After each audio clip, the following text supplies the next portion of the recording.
The word kafefi was spoken by Noah's son against the fallen angels. This word was known before Genesis in the Bible. In the book of Enoch, its literal meaning is we will rise and you will fall. No, it's not. It's not in there. It's some internet thing that it's just deceptive people wanting to take people trying to find the truth down the wrong way, okay, because of Donald Trump's post. This was from 2017, and then I don't know, 2020. He's posted it 3 times. So this is not true. It is not in the book of Enoch. It's an internet thing. You do have to wonder why there's been so much talk about the book of Enoch. You have to understand there's people everywhere trying to deceive you. Everywhere. It's clearly a chemical structure.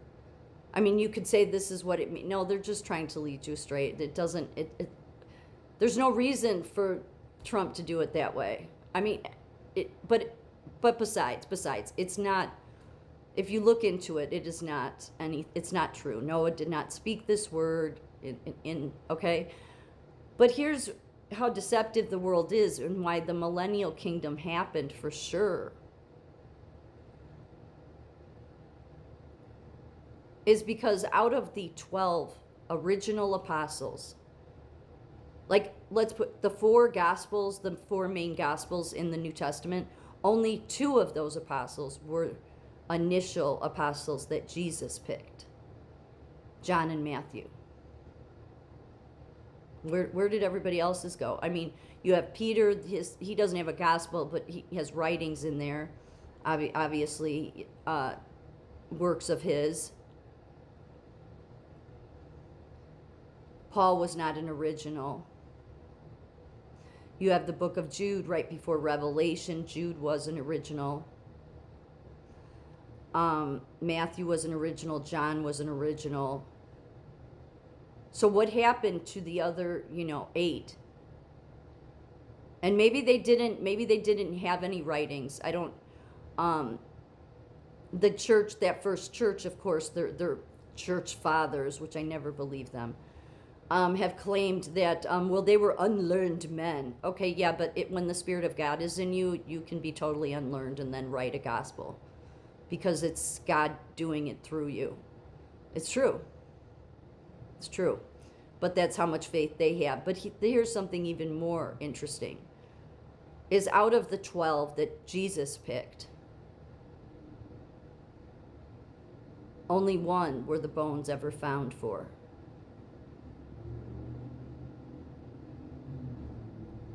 But the Catholic Church in their early days, they were obsessed with finding, we have to have the relics, they want the relics of the bones. Yeah, Jesus, God was against all this. I mean, going back to, the fight, it's in the book of Jude about Satan and Archangel Michael arguing about where the remains of Moses are. Because Satan wanted to use the remains of Moses to create shrines of the remains and get the Israelites to worship the shrine, worship the relic, thereby angering God. Yes, that's how deceptive the world is. Which is why, of course, Archangel Michael would refuse to tell him where the bones are. But God's done this before. Enoch is one he did it with. It said that Enoch is one that he took out. He took out of here. He didn't actually die. I think if they don't... So here's the thing. Peter is the only one, and Paul, but Paul wasn't an original apostle, but that they can confirm the bones. That the first church built their church on. So then when they went to look at the tomb, because what the Catholic Church did early on was go all over everywhere and create shrines on where they say these people were. But under many of these shrines, when people have finally gotten access to it, they find there's nothing there, of course. So you might think that means the Bible isn't true. No, that all confirms the Bible. It means they resurrected. They're in glorified bodies. They likely have always been walking the earth. I mean, there's a reason it says, about, be careful how you treat somebody. You never know when you may be entertaining an angel. Not that they're angels, but it's sort of, I could see why people would say that. However, the first church there, They wanted to have absolute total control over their religion and act like they're about Christ. And yet, why were Peter's bones not resurrected? See, the reason they were able to identify it, well, first, because, the Catholic Church says, yeah, we built it on Peter. Okay. So they did finally get access to it. And so the people that have done DNA studies on it say that it does go back for that time period. And the other reason they confirm it as Peter is because the feet were stripped away from the legs. And they say that would have been likely because he was crucified. And so once he died, they likely ripped his body off the cross and it separated the feet from the legs. So that's the way his body was. The feet were not attached to the legs. But again, when they went to Ephesus to see under the tomb, nothing. In fact, there's a lot of stuff. I'd have to do a whole nother video on that, about things that have happened around John's, so there's no evidence of the deaths. But Jesus said they would be resurrected too in glorified bodies.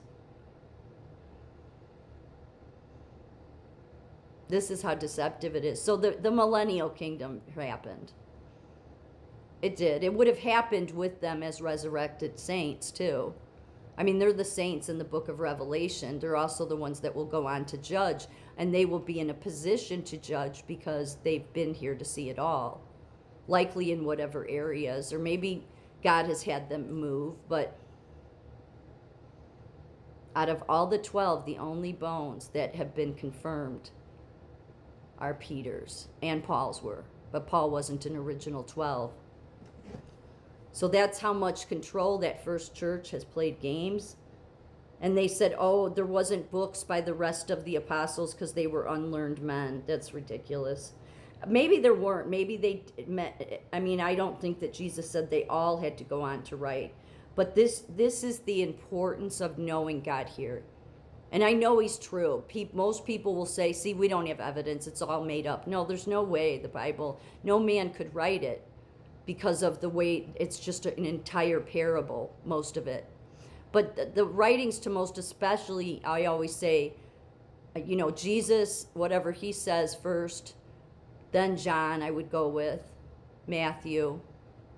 I'm not trying to say the other ones like Luke it's just, there's clearly, when Jesus came and picked a particular 12, there's a reason for that. I'm not saying they all were supposed to go on to write, but, there's been things they've left out because the church has claimed, oh, we didn't find it till 200 years later. Okay, well,